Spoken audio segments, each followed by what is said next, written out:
The service manager slid my paperwork back across the counter, smiled, and told me for the third time that everything my brand new car was doing was completely normal.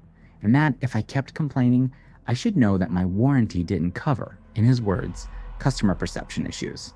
8 weeks later, that same man stood in front of a manufacturer's representative, trying to explain why the pre-delivery inspection report for my car carried the signature of a technician who had stopped working at that dealership 7 months before my car ever arrived on the lot.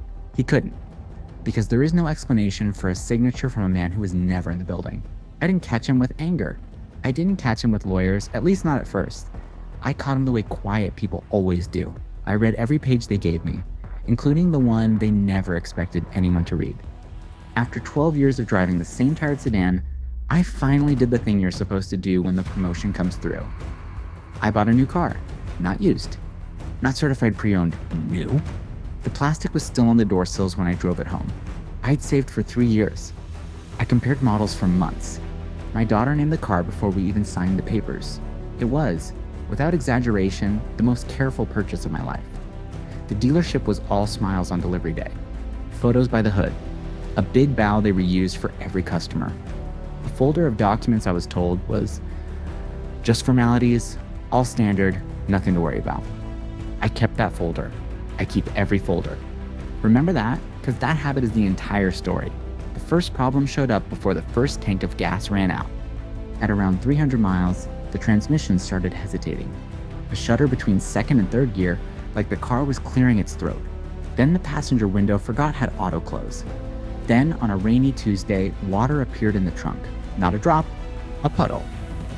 A brand new car should not do any of that. So I did what a reasonable customer does. I booked a warranty appointment, described every symptom, and left the car with them for 2 days. When I picked it up, the invoice said 3 of the most expensive words in the automotive world: no fault found. The advisor told me the shudder was an adaptive transmission learning my driving style. The window was operator error. And the water? Probably condensation. Condensation. A puddle you could float a toy boat in? I nodded, thanked them, and asked for one small thing. Everything in writing, please. Every visit, every finding, every explanation. They were happy to oblige. People are always happy to give you paper when they believe paper protects them. Every dealership has a gatekeeper, and this one was the service manager. Let's call him Rick. Rick had the confidence of a man who had never been contradicted in his own building. He spoke to customers slowly, like a patient teacher explaining something to a child. When I came back the second time, transmission worse, trunk wet again, he personally came to the counter to handle me. That's when the story changed. Suddenly, the problems weren't normal characteristics anymore. Now they were caused by me. My driving style was hard on the drivetrain. Had I gone through a flooded road? Had I overloaded the trunk? And his favorite, had any non-authorized person serviced this vehicle? Each question was a small door he was trying to open. Because behind each door was the same prize, a voided warranty claim, and a repair bill with my name on it instead of the factory's. On visit 3, he stopped pretending. He leaned on the counter and told me that if I kept pushing, the dealership could note the file as customer-induced damage, and that once that note existed, no dealer in the region would touch my warranty again. I looked at him for a moment. Then I asked, politely, for a copy of today's repair order. For my folder, here's what Rick didn't know. While he was building a paper trail against me, I was reading the paper trail he was handing me. All of it. Every line, every code, every box. And on the bottom of one repair order, in a section customers never look at, there was a reference number pointing to a document I had never seen. The PDI. The pre-delivery inspection. The factory-required checklist that certifies a new car was inspected, road tested, and delivered in perfect condition. Every new car has one. Mine apparently had one too. Signed, dated, filed. So I requested a copy. Not angrily, just a customer, asking for his own vehicle's records, which the law in my state says I'm entitled to. It took them 11 days and 3 follow-up emails to produce a 1-page checklist. And the moment I saw it, I understood why. The PDI was perfect. Too perfect. Every box ticked. Road test, completed. Water leak test, passed. Transmission calibration, verified. All certified by a technician's signature and employee number at the bottom. I might have stopped there. Most people would. But my folder had one more gift in it. Months earlier, on my very first visit, a friendly technician had handed me his card. He'd since moved to another shop across town, and when the transmission started acting up, I'd called him for an honest second opinion. So I showed him the PDI. He looked at the signature and went quiet. Then he said the sentence that turned my consumer complaint into something much bigger. That's not just a fake inspection. That man retired 7 months before your car was even built. The signature belonged to a former employee. The employee number had been recycled on paperwork long after he was gone, which meant my car's inspection had never happened. Someone had stamped a dead file onto a live car and shipped it out with a bow on it. And if they'd done it to mine, how many other new cars had rolled off that lot with a ghost's signature promising they were safe? From that day on, I stopped arguing about my car and started documenting a pattern. My state has a lemon law. 3 failed repair attempts for the same defect, or 30 days out of service, and the manufacturer owes you a replacement or a refund.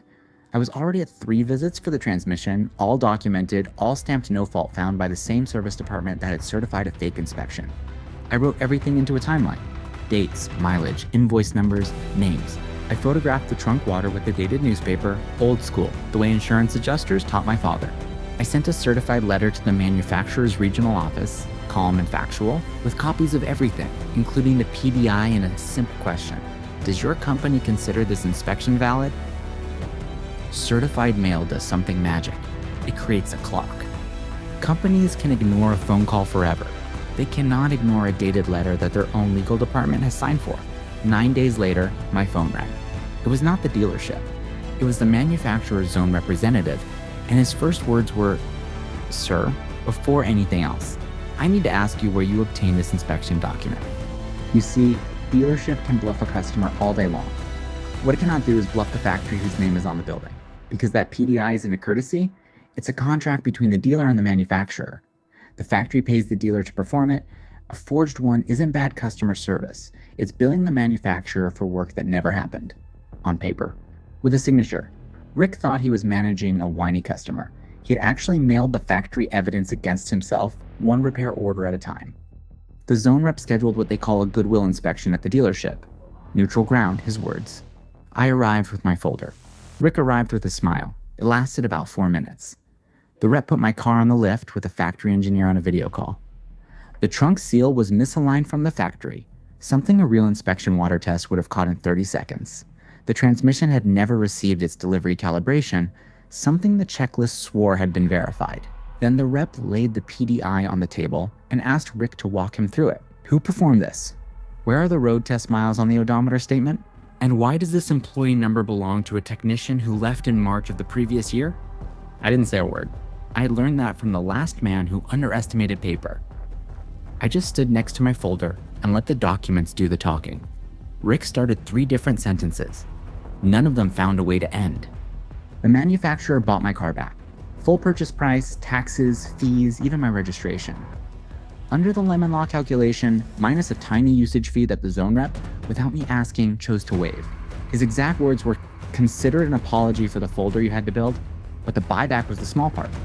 Because a forged inspection is not a one-car problem. The manufacturer opened a warranty audit on that dealership. Every pre-delivery inspection from the past 2 years pulled and verified against time cards and employee records. I later learned, from my technician friend across town, that dozens came back with the same ghost signature. Every one of them was work the dealer had billed and never performed. The dealership kept its franchise barely, under what's called a corrective action plan. Mandatory re-inspections at their cost. A factory monitor in their service department for 6 months. Rick did not survive the corrective action plan. The man who threatened to write customer-induced damage on my file was, in the end, undone by a file, his own, signed, dated, and archived, exactly the way he liked things. 3 months later, I bought the same model again. Same color. My daughter insisted the name still applied. Different dealership though. And on delivery day, when they handed me the folder of formalities, the sales manager watched me flip straight past the financing papers to the pre-delivery inspection, read every box, and check the signature at the bottom. He laughed and asked if I was in the car business. I told him no. I'm just the guy who reads page 7. The new car has never leaked a drop. The transmission shifts like silk. Turns out there was never anything wrong with the model, only with the men who swore they had inspected it. I never raised my voice at that counter. Not once in 5 months. The system that protected me was boring: keep every paper, ask for everything in writing, learn the 3 or 4 consumer laws that apply to you, and use certified mail like it's a superpower. Because it is. People like Rick count on the opposite. They count on you getting angry, getting loud, getting tired, and going away. Documentation is the one customer behavior they have no script for. He told me my warranty was void. In the end, the only thing void in that building was a signature, and it cost them an audit, a monitor, and a manager. So tell me, have you ever caught a company in a lie hiding in their own paperwork? Drop the story in the comments. I read every single one. And if you believe the receipts always come due, subscribe, because here at Karma Files, they always do. Next time, a moving company loaded everything my family owned into a truck, then called me the night before delivery to say the price had doubled, and that my furniture would wait in storage until I paid. They thought they were holding my belongings. They were actually holding evidence.